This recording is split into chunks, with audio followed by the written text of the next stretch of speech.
Halo semua, perkenalkan saya Tasya Melia Saragi dan rekan-rekan dari kelompok 6. Dalam video ini kami akan membahas pembelajaran tentang pemahaman semantik. Nah, semantik itu merupakan bagian dari linguistik yang membahas tentang makna. Dan makna-makna ini didapat dari tanda, lambang, konsep, serta penamaan. Mari kita bahas tentang tanda. Nah, teman-teman, menurut Kamus Besar Bahasa Indonesia, tanda itu merupakan suatu hal untuk menunjukkan atau menyatakan keberadaan sesuatu. Tanda atau disebut juga dengan sing itu dapat menggantikan konsep atau objek tertentu. Tanda yang biasa disebut dengan leksem itu dapat diikuti oleh bentuk lainnya, seperti tanda baca, ada tanda titik, bagi, kali, dan lain sebagainya. Dalam konteks semantik, tanda itu biasanya berhubungan dengan komunikasi dan berbahasa. Tanda itu dapat dikelompokkan dengan beberapa cara, dan ini berdasarkan sumber serta asal-usulnya. Tanda-tanda ini ditimbulkan dari beberapa hal yang diketahui manusia berdasarkan pengalamannya. Contohnya itu seperti nada tinggi pada saat seseorang sedang berbicara. Itu menandakan bahwa orang tersebut sedang marah ataupun kesal. Lalu ada tulisan Indomaret 100 meter, lalu ada tanda panah. Nah, itu menunjukkan bahwa Indomaret berada 100 meter ke depan. Lalu ada tulisan tarik dan dorong pada gagang pintu. Itu menunjukkan bahwa pintu tersebut dapat ditarik dan didorong. Lalu ada juga tulisan di jalan yang menuliskan rawan kecelakaan. Nah, itu menandakan bahwa daerah tersebut merupakan daerah yang rawan akan kecelakaan. Lalu tanda terakhir itu seperti nomor-nomor darurat pada kereta api, bus, ataupun lain sebagainya. Nah, itu menandakan bahwa apabila terjadi sesuatu, kita dapat menghubungi nomor-nomor tersebut. Nah, tanda-tanda berikutlah yang berhubungan dengan tanda dalam konteks semantik. Kemudian, pemahaman tentang lambang, konsep, serta penamaan akan dibahas berikut ini. Halo, perkenalkan saya Sani Huta Barat dengan NIM 2232411006. Nah, di sini saya akan melanjutkan materi yang selanjutnya setelah tanda, yaitu lambang. Nah, lambang dalam semantik dibagi menjadi 3, yaitu yang pertama, lambang sebagai tanda linguistik. Jika kita bahas mengenai teori linguistik Ferdinand de Saussure, tanda linguistik terdiri dari 2 komponen utama, yaitu yang pertama signifier atau penanda, yaitu bentuk bunyi atau tulisan dari kata, misalnya bunyi kuda, K-U-D-A. Nah, berikutnya yang kedua yaitu signified atau petanda. Nah, petanda sendiri merupakan konsep atau makna yang diasosiasikan dengan penanda tersebut. Misalnya hewan berkaki 4 yang dimanfaatkan tenaganya untuk ditunggangi. Jadi dalam semantik, kuda merupakan lambang yang menandakan makna dari hewan tertentu. Nah, yang kedua, lambang bersifat arbiter atau sewenang-wenangnya. Tidak ada hubungan alami antara bentuk kata atau lambang dengan makna yang diwakilkannya. Misalnya kata meja. Dalam bahasa Indonesia secara konvensional, meja merupakan benda datar yang kita pakai atau yang dimanfaatkan untuk belajar, makan, dan hal sebagainya yang biasa kita sebut dengan meja. Namun dalam bahasa Inggris kita menyebutnya table. Bentuknya memang berbeda, tapi maknanya sama. Nah, hal ini menunjukkan bahwa sifat arbiter lambang dalam bahasa.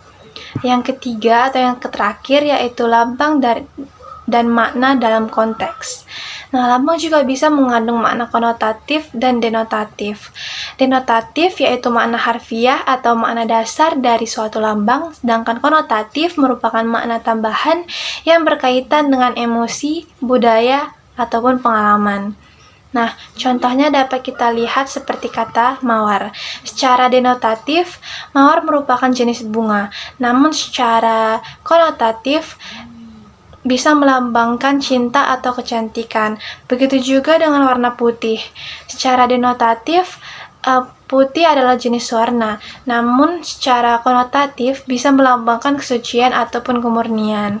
Nah, dengan demikian, lambang berperan penting dalam komunikasi, karena lambang mewakili apa yang ada di pikiran manusia, dan dengan lambang manusia dapat mengutarakan apa yang ingin mereka katakan dalam mengenai suatu hal dalam berbagai konsep ataupun dalam berbagai bidang tertentu. Nah, sekian materi mengenai lambang. Selanjutnya materi konsep dan penamaan yang akan disampaikan oleh teman saya sendiri. Terima kasih. Halo teman-teman, bersama saya Sri Putri. Kali ini kita akan membahas mengenai konsep dan penamaan. Apa sih konsep dan penamaan itu? Konsep adalah sesuatu gambaran secara mental yang terjadi di kepala kita ketika mendengar bunyi-bunyi bahasa. Misalnya, ketika kita mendengar kata pisang, maka konsep yang ada di pikiran kita yaitu sebuah benda berwarna kuning yang melengkung dan terasa manis. Atau ketika kita mendengarkan kata pohon, maka yang ada di kepala kita yaitu sebuah benda yang memiliki akar, batang, daun, dan sebagainya. Lalu, penamaan itu seperti apa sih? Penamaan adalah suatu pemberian bunyi bahasa atau proses menuliskan suatu bunyi bahasa terhadap suatu kejadian, benda, atau hal-hal yang terjadi di sekitar kita. Misalnya, ketika kita melihat benda berwarna kuning yang melengkung, itu diberi nama pisang. Namun, di tempat lain, penamaan benda tersebut dapat disebut berbeda pula, misalnya banana atau yang lainnya. Nah, dalam faktor konsep dan penamaan ini terbagi menjadi 8 faktor, yaitu yang pertama adalah faktor penamaan berdasarkan bunyi. Faktor penamaan berdasarkan bunyi terjadi karena benda-benda umumnya menghasilkan bunyi yang identik atau serupa dengan penamaannya. Jadi misalnya ketika kita mengetahui ada sebuah mesin, ketika diketik setiap tutsnya menghasilkan bunyi tik tik tik. Hal tersebutlah yang mendasari mesin tersebut diberi penamaan menjadi mesin tik. Nah, selanjutnya yaitu penamaan berdasarkan ciri khas. Penamaan berdasarkan ciri khas ini umumnya dipakai pada manusia yang memiliki ciri khusus atau karakteristik yang tentunya berbeda dengan orang lain. Nah, misalnya ada orang yang bertubuh tinggi dengan orang yang bertubuh pendek. Dalam penamaannya, mereka dapat memiliki penamaan berupa ciri khas yaitu si tinggi dan si pendek. Atau juga dapat misalnya penamaan ini seperti si pintar, si baik, dan sebagainya. Nah, yang ketiga yaitu penyebutan bagian atau keseluruhan. Nah, hal ini misalnya ketika kita ke pasar, seringkali ibu-ibu yang membeli ayam akan mengatakan ingin membeli 4 ekor ayam. Nah, ekor di sini bukan bermaksud untuk memaknai bagian ekor ayamnya saja, namun 4 ekor di sini dapat dimaknai bahwa ayam secara keseluruhan. 4 ekor ayam berarti 4 ayam secara keseluruhan, bukan ekornya saja. Nah, yang kelima yaitu berdasarkan pembuat atau penemu pertama yang menemukan suatu penamaan tersebut. Nah, misalnya yang kita tahu misalnya seperti bunga Rafflesia arnoldi yang diambil dari nama penemunya, atau dapat juga dari sesuatu brand yang pertama kali muncul. Misalnya di sini Aqua. Banyak orang menyebut air mineral sebagai Aqua. Terkadang dia menyebut ingin membeli air mineral berupa misalnya le mineral.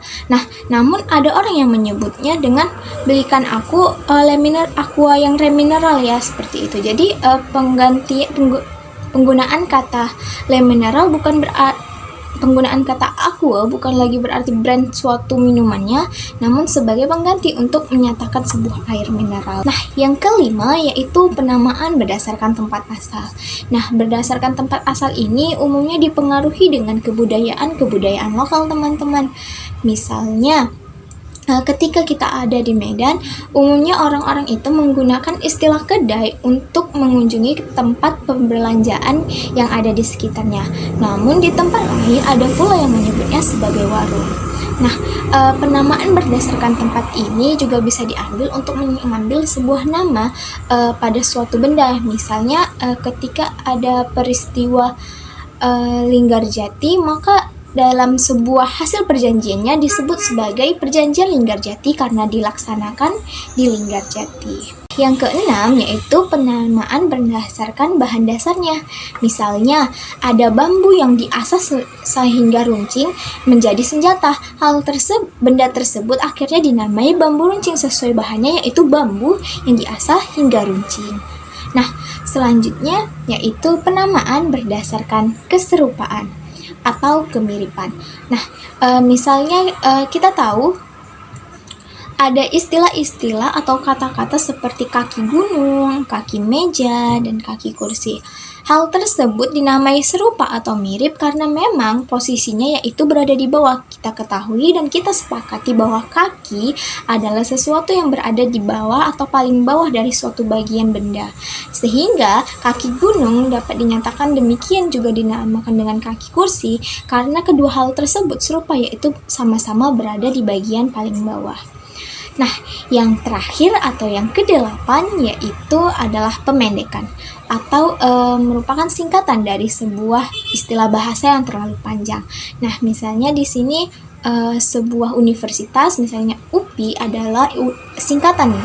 UPI adalah singkatan dari Universitas Pendidikan Indonesia atau seperti istilah-istilah sekarang yang keren seperti mabar merupakan singkatan dari main bareng dan sebagainya.